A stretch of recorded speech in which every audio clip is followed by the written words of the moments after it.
Thanks very much for staying with us. Time now for Eye on Africa with me, Georgia Calvin-Smith.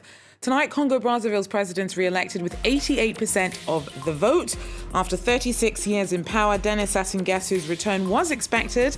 His closest rival died on polling day from COVID-19.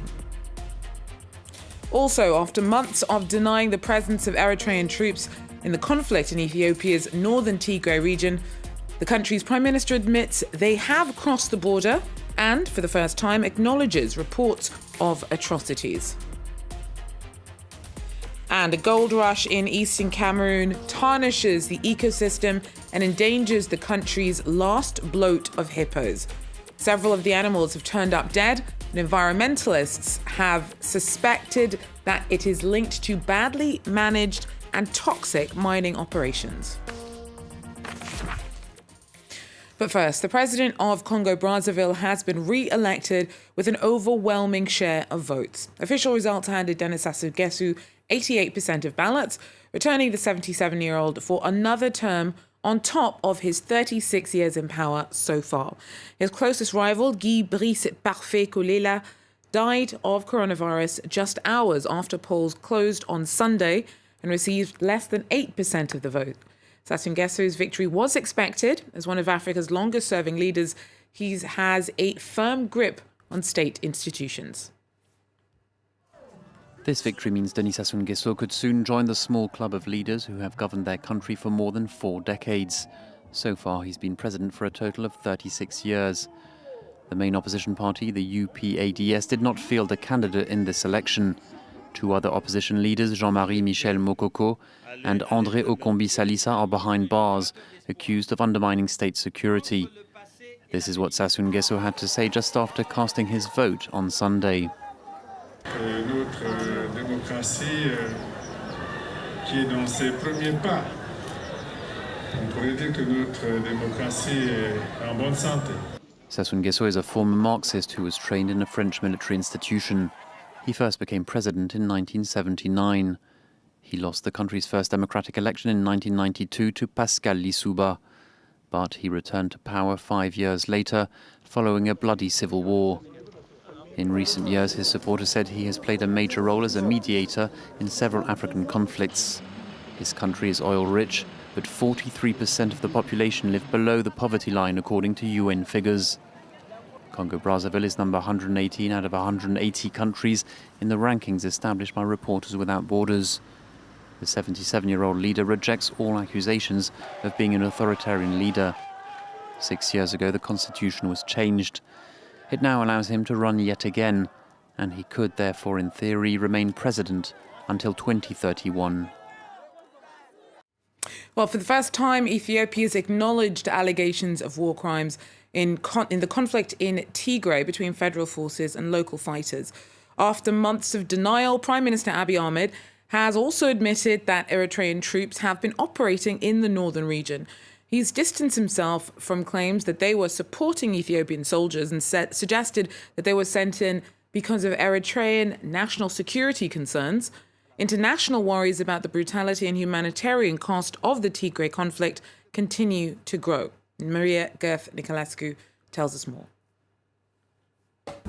The Ethiopian Prime Minister addressed the parliament for several hours on Tuesday, touching upon a wide range of topics. It's the first time since the conflict began in Tigray early November that he acknowledged the presence of Eritrean soldiers in the region. For months, both Ethiopia and Eritrea had been denying the fact that Eritrean troops entered the region to fight against the Tigray People's Liberation Front, or TPLF, thereby siding with the Ethiopian National Defense Forces. Several international organizations and countries, such as the US, had been putting pressure on Abiy Ahmed following widespread accusations of rapes, looting, and killings of civilians by Eritrean soldiers. Today's admission from the Prime Minister seems to mark essentially a change in strategy, where the federal government goes from outright denial of Eritrea's role to acknowledgement of a limited role with some justifications presented for it, and then the promise of investigating further the reports of Eritrean atrocities against civilians in Tigray. Abiy Ahmed said high-level discussions were held between Ethiopia and Eritrea on these issues. He thanked Eritrea for allowing Ethiopian soldiers to retreat across the border when the conflict began, but he also said that the alleged atrocities and destructions were not going to be accepted. He said Eritrea justified its presence by saying it was a matter of national security, that it was fearing the TPLF will attack areas along the border, and that they were responding to rockets being fired by the TPLF towards Asmara in November. Eritrea also allegedly promised to withdraw its troops from northern Tigray if Ethiopian soldiers returned to trenches along the border. Maria Gerth-Nikolescu there for us. Now, Libya's Eastern administration has officially handed over power to the country's new government of national unity.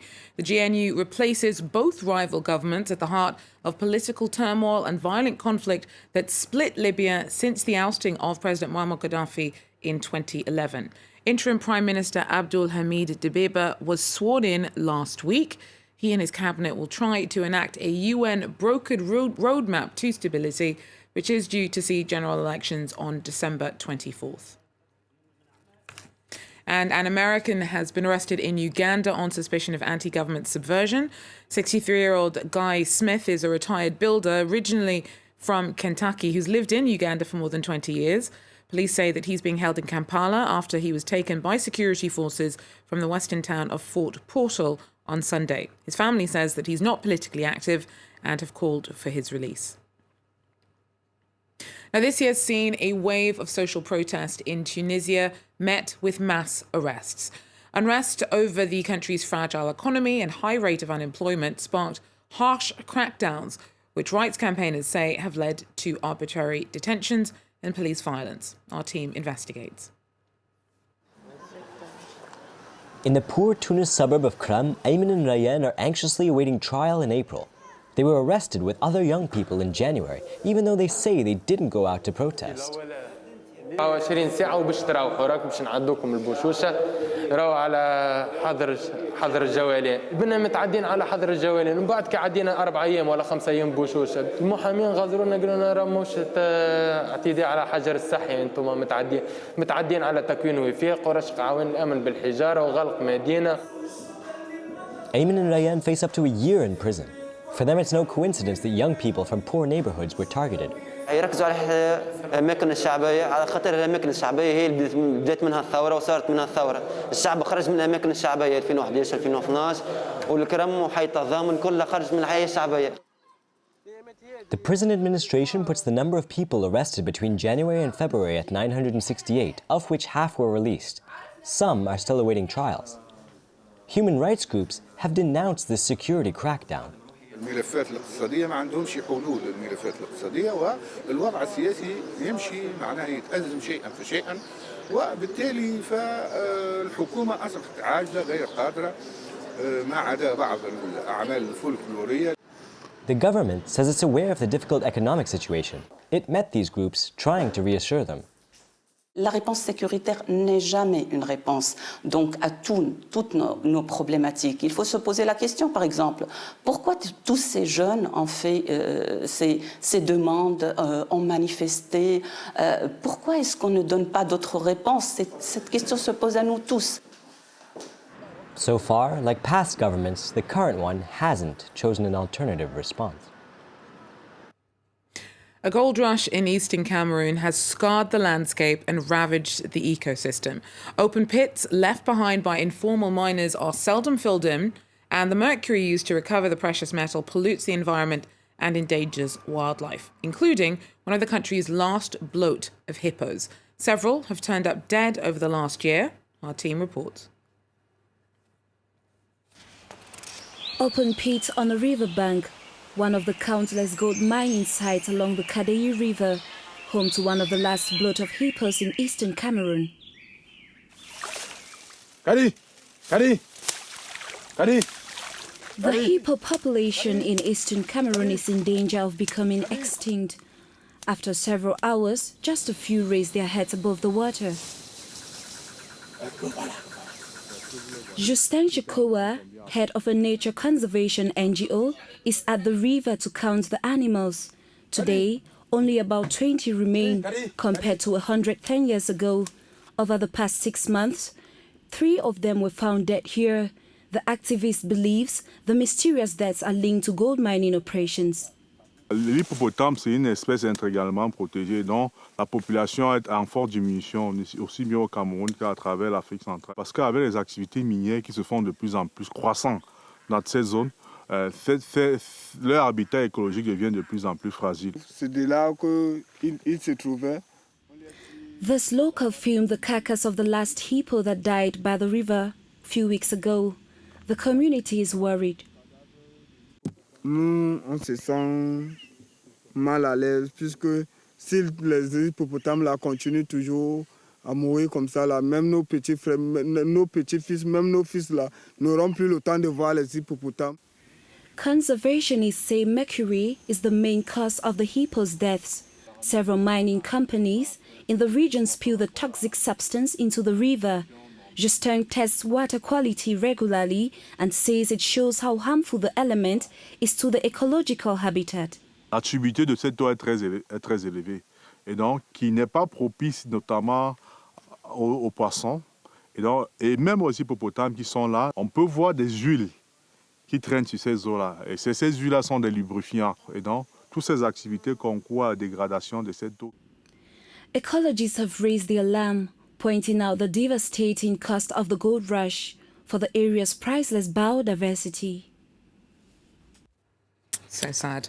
Well, that's it for Eye on Africa, though. Thanks for joining us, and do so again if you can. Take care.